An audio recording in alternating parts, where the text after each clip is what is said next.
Why some people find it harder to be happy? The conversation. The self-help industry is booming, fueled by research on positive psychology, scientific study of what makes people flourish. At the same time, the rates of anxiety, depression, and self-harm continue to soar worldwide. So are we doomed to be unhappy, despite these advances in psychology? According to an influential article published in Review of General Psychology in 2005, 50% of people's happiness is determined by their genes. 10% depends on their circumstances, and 40% on intentional activity.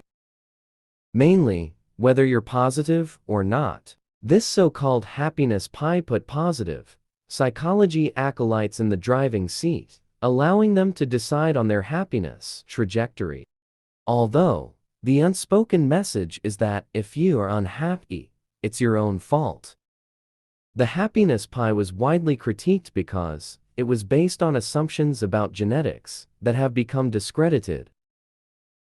For decades, behavioral genetics researchers carried out studies with twins and established that between 40% and 50% of the variance in their happiness was explained by genetics. Which is why the percentage appeared in the happiness pie. Behavioral geneticists use a statistical technique to estimate the genetic and environmental components based on people's familial relatedness, hence the use of twins in their studies. But these figures assumed that both identical and fraternal twins experience the same environment when growing up together, an assumption that doesn't really hold water. In response to the criticism about the 2005 paper, the same authors wrote a paper in 2019 that introduced a more nuanced approach on the effect of genes on happiness, which recognized the interactions between our genetics and our environment. Nature and nurture. Nature and nurture are not independent of each other. On the contrary, molecular genetics, the study of the structure and function of genes at the molecular level, shows that they constantly influence one another.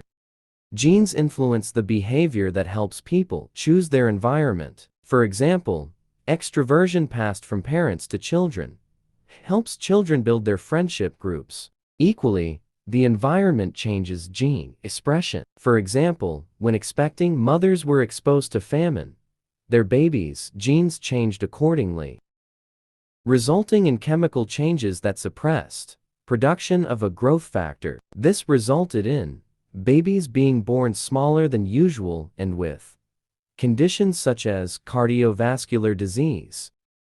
Nature and nurture are interdependent and affect each other constantly. This is why two people brought up in the same environment may respond to it differently, meaning that behavioral genetics assumption an equal environment is no longer valid.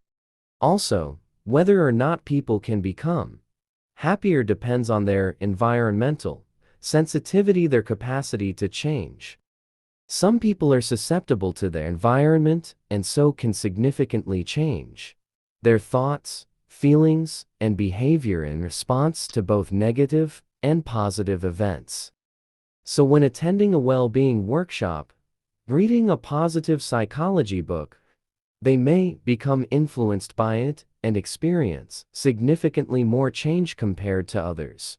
But there is no positive psychology intervention that will work for all people because we are as unique as our DNA and, as such, have a different capacity for well-being and its fluctuations throughout life. Are we destined to be unhappy? Some people may struggle a little harder to enhance their well-being than others, and that struggle may mean that they will continue to be unhappy for longer periods, and, in extreme cases, they may never experience high levels of happiness.